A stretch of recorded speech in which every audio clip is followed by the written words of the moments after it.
मेरी आवाज़ तो आ रही होगी, क्योंकि प्रॉब्लम ये है कि मैं लंबा हूँ और माइक थोड़ा छोटा है, मुझे झुकना पड़ेगा। लग रहा है मेरे को कि आप लोग काफ़ी नर्वस।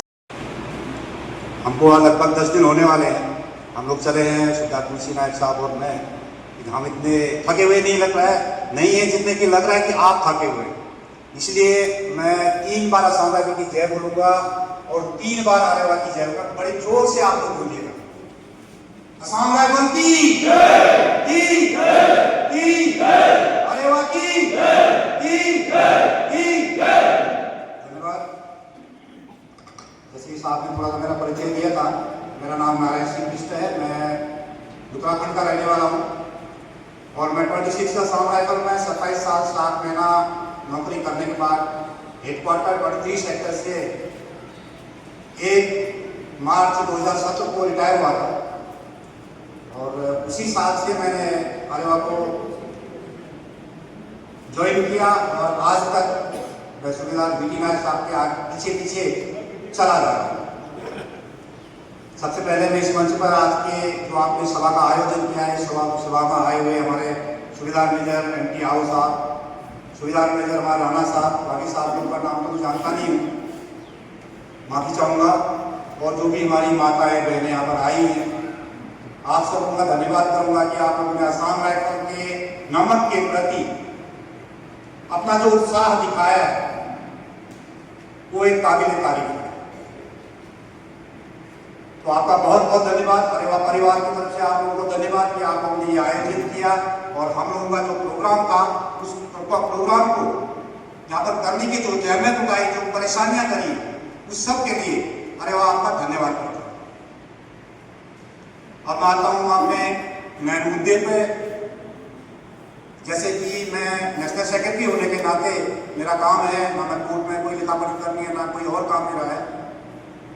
मेरा काम है सिर्फ संगठन को मजबूत करना, अपने आदमी को ढूंढना, अपनी विडोज को ढूंढना, अपने भाइयों को ढूंढना, अपनी बहनों को बेटियों को ढूंढना,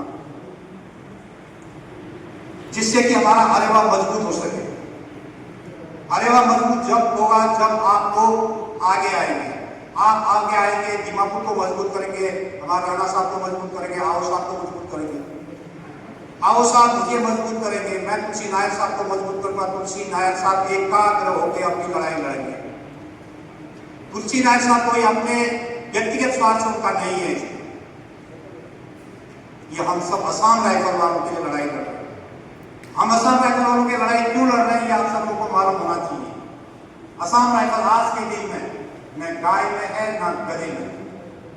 हमें इस कहने के लिए, आप सबको बोलने के लिए मुझे कोई झिझक नहीं हो रही है, क्योंकि हमारी आइडेंटिटी है नहीं। हमसे नौकरी ली जाती है, हमें ड्यूटी ली जाती है इंडियन आर्मी की तरह, और हमें जो पे और पेंशन दी जाती है वो पुलिस की तरह दी जाती है। अगर अपने वेलफेयर के लिए हम पुलिस की लाइन में लगते हैं, वो तो बोलते नहीं तुम तो आर्मी में लग जाओ। अगर हम आर्मी के साथ जाते हैं, वो तो बोलते नहीं तुम तो MHC के हो, तुम ये ऑथराइज नहीं है, आपको लागू नहीं। आप उनके सामने अनेक केस ऐसे आते हैं। इसलिए अपनी आइडेंटिटी को ढूंढने के लिए हम जिले जिले, राज्य राज्य, घर घर घूम रहे हैं। बावजूद इसके अफसोस होता है कि हमारे लोग आगे आने को तैयार नहीं, हमारे लोग अपने लोगों को ढूंढने को तैयार नहीं है, उनको मदद करने के लिए तैयार नहीं है। ये होला देखी जाला कहने से हमारा काम नहीं बनेगा। आप लोग से मेरा अनुरोध है, आज ये स्वर्णिम अवसर है, ये 190 साल के इतिहास में एक पहला एक अवसर है जो हमारे हाथ लगने जा रहा है कि हम असम राइफल का इतिहास बदली कर सकते हैं।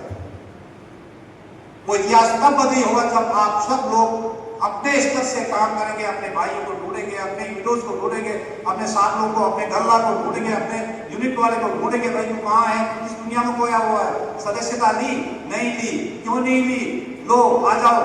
दारू लेता है, किसने दी, TCS दे रहा है, किसने दी, लेता है तो नहीं भी देना, लेता है वो भी तो असम राइफल का पेंशन ले रहा है। असम राइफल तेरे पीछे तेरे माथे पर चिपकी है, असम राइफल का लेवल तो आजा आरेवा के साथ सहयोग कर।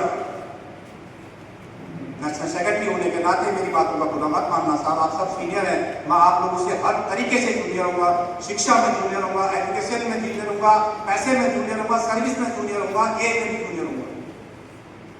लेकिन मेरी मजबूरी है, जो मंच आप लोगों ने दिया है, मुझे आरेवा ने दिया है, मुझे ये बातें कहनी पड़ रही है। 190 साल के इतिहास में कोई बिरला ही एक आध आदमी ऐसा हुआ, आर्मी ऑफिसर जिन्होंने असम राइफल के वेलफेयर के बारे में पिछले जब से असम राइफल को कमांड कर रहे पिछले 60 से 65 साल के बीच में किसी ने कोई कुछ नहीं किया। जिसने किया तो अपने लिए किया, हमारे लिए कुछ भी नहीं किया। आप सब लोगों को मालूम है। बड़े दुख का विषय है। वो इसलिए नहीं किया कि हम एक नहीं थे। और आज भी पिछले 8 सालों से आप कोर्ट में घूम रहे हैं, वो इसलिए घूम रहे हैं कि हम अभी भी एक नहीं है। आज असम राइफल के ex serviceman India plus Nepal में 1,05,000 के आसपास है। लेकिन इतनी मेहनत करने के बाद भी संगठन अपना 10वां एजीएम मना चुका है, 10 साल हो चुके हैं। इसके पहले भी सुविधा BD9 ने 15 साल पहले से काम शुरू किया था। तो हम जस्ट 25,100 पर पहुंचे हुए। हाथ जोड़ जोड़ के आ जाओ भाई, आ जाओ। सीधे से कह देते हैं जो तेरे लिए होगा वो मेरे लिए भी होगा। एक बात मैं स्पष्ट कर देता हूं आप लोगों को, जो तेरे लिए भी होगा वो मेरे लिए होगा। वो जो कहता है ना उसके लिए कुछ नहीं होगा। ये आप गारंटी ले सकते हैं। आज के इस मंच से सुल्तान BD9 से बात कर सकते। इसलिए नहीं होगा, आप सबको पता है साहब कि असम राइफल में जो पे कोर्ट में गया है उसने अपना बेनिफिट हासिल किया। कोर्ट में नहीं जाने वाला सिर्फ GD और बिलो GD से नीचे वाला जो प्लेट था वो लोग ही नहीं जा पाए, क्योंकि एकता नहीं थी। मैं आपको इस मंच के कभी ये नहीं कह रहा है कि आप लोगों को कोर्ट जाना चाहिए। कोर्ट ऑलरेडी हम लोग गए, हम एक्स सर्विसमैन हैं, अपने अधिकारों की लड़ाई लड़ रहे हैं, तो आप सहयोग कीजिए। बड़ी खुशी होती है आज असम राइफल का 190 साल का गौरवशाली इतिहास है।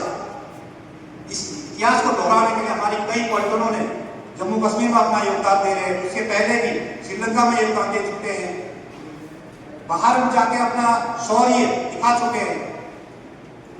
लेकिन क्या करें, अफसोस कि हमें हमारे लिए कहीं जगह नहीं है, हमारी आइडेंटिटी नहीं है, हमारा बाप कौन है हम नहीं मानते। इसलिए मैं आप लोगों से अनुरोध करता हूं कि आप दीमापुर इलाके में नहीं, आप कहीं भी जो आपका साथी सहपाठी आपके साथ नौकरी किया हुआ आदमी आपको मिलता है तो आप मुझे फोन कीजिए। सर ये फलानी जगह का ये बंदा है, इसको मेंबर बनाना है। मैं अपने आप डिसाइड करूंगा कि मैंने इसको मेंबर कहाँ से बनाना है। दीमापुर से बनाना है, आसाम का है, आसाम से बनाऊंगा, उत्तराखंड का है, उत्तराखंड से बनाऊंगा, केरल का है, केरल से बनाऊंगा। क्योंकि आज के दिन में हमारे पास 65 डिस्ट्रिक्ट यूनिट और जिसमें 13 या 14 स्टेट यूनिट बन चुकी है। हर यूनिट में हमारे वॉलंटियर्स आज जैसे साहब लोग काम कर रहे हैं निस्वार्थ। वो इसलिए कर रहे हैं कि हमें अपनी पहचान हासिल कर सके। पहले उनसे मैं मेंबरशिप दिलवाऊंगा, उनको सदस्य दिलाऊंगा कि देखूंगा कि यहाँ डिस्ट्रिक्ट यूनिट है कि नहीं, कि उनको वो भेजूंगा। अगर इनकेस वहां पर नहीं है तो मैं सीधे अपने हेड ऑफिस से उनको मेंबरशिप दिलाऊंगा। अपनी स्ट्रेंथ बढ़ानी है अपनी जैसे। तो ये जिम्मेदारी आप सब लोगों को देखे, चाहे हमारी माताएं बहन हमारी बेटियां बैठी हैं तो उनका भी काम बनता है कि आप कहां से थे, फलाने आसाम पिपली आसाम राज्य से, क्या कर रहे हो, पेंशन मिल रही नहीं मिल रही, सदस्यता ली नहीं ली, नाम गलत है सही है, ये चीज जो जानकार है आप लोगों ने ढूंढना है। आए दिन हमारे इतिहास को नीचे गिराया जा रहा है, आप सभी को पता है। तो हमने उसको गिरने नहीं देना है, हमने इसका नमक खाया है। आप सोच सकते हैं कोई हमारे पिताजी को थप्पड़ मारेगा, उसको गिराने की कोशिश करेगा, आप खड़े रहेंगे क्या? अगर खड़े रहेंगे तो आपकी इंसानियत नहीं है। इस असम राइफल की बदौलत आज हमारे बच्चे पढ़ रहे हैं, आज हम गाड़ी वाले, घोड़े वाले, कंपनियां हैं, फैक्ट्रियां हैं, अच्छी रेपुटेशन है हमारी, अच्छी जगह जॉब भी कर रहे हैं हम लोग। लेकिन अगर हम असम राइफल को भूल जाए तो हम फिर अब इसके लिए मेरे साथ पास कोई शब्द नहीं कि मुझसे पूछता हूँ। तो इसलिए मैं आप लोगों से हाथ जोड़ के विनती करता हूं कि जितने भी आपके संपर्क चाहे कहीं से भी हो, दीमापुर में जो अरेवा अभी डिस्ट्रिक्ट यूनिट आज बनाने जा रहे हैं, हम दोबारा इसको रिऑर्गेनाइज करने जा रहे हैं, इनका सहयोग कीजिए। आप जब मीटिंग होती है अपने आओ साहब है और राणा साहब है, इनका सहयोग कीजिए। लड़ाई एक आदमी नहीं जीत सकता साहब। क्या मणिपुर में कोई एक आदमी ने कोई हॉस्टाइल तो मारा था क्या? सेक्शन के अलावा प्लाटून गई होगी, कंपनी होगी, कि पलटन भी गई होगी, तब जाके कोई अचीवमेंट हासिल किया होगा। और वही हमने यहाँ पर अचीवमेंट हासिल करना है कि असम राइफल को उसको नाम दिलाना है। तो हम अपनी बात को यहीं पर खत्म करते हुए अगर मैंने कुछ ज़्यादा कुछ कह दिया होगा, किसी के दिल में ऐसी लगी होगा, किसी ने गलत कह दिया, तो मुझे माफ़ करना। मैं हाथ जोड़ के माफ़ी मांगता हूँ आपसे। लेकिन एक बार फिर हाथ जोड़ता हूँ आप सभी लोगों से कि जो दीमापुर इलाके में, नागालैंड में, कहीं भी ओवरऑल इंडिया में प्लस नेपाल में जो भी आपके संपर्क की लोगों उनसे संपर्क करें और उनको मेंबरशिप लेने के लिए प्रोत्साहित करें। उनको ये बताएं कि सीएनजी तेरे को किसने दी, उनको ये बताएं कि ईसीएस तेरे को किसने दिया। आज सुविधा तुलसी लाए जो घर घर घूमने, आपके डिस्ट्रिक्ट घूम रहे हैं, स्टेट घूम रहे हैं, पिछले 15 साल से घूम रहे हैं, ये सब उनकी बदौलत संभव हो सकता है। नहीं तो असम राइफल को कोई नहीं जानता था। आज दिल्ली के हर मंत्रालय में जो कोई फाइल घूम रही है, पीएम मोदी तक घूम रही है, तो वो बदौलत सुविधा बेटी नायर है।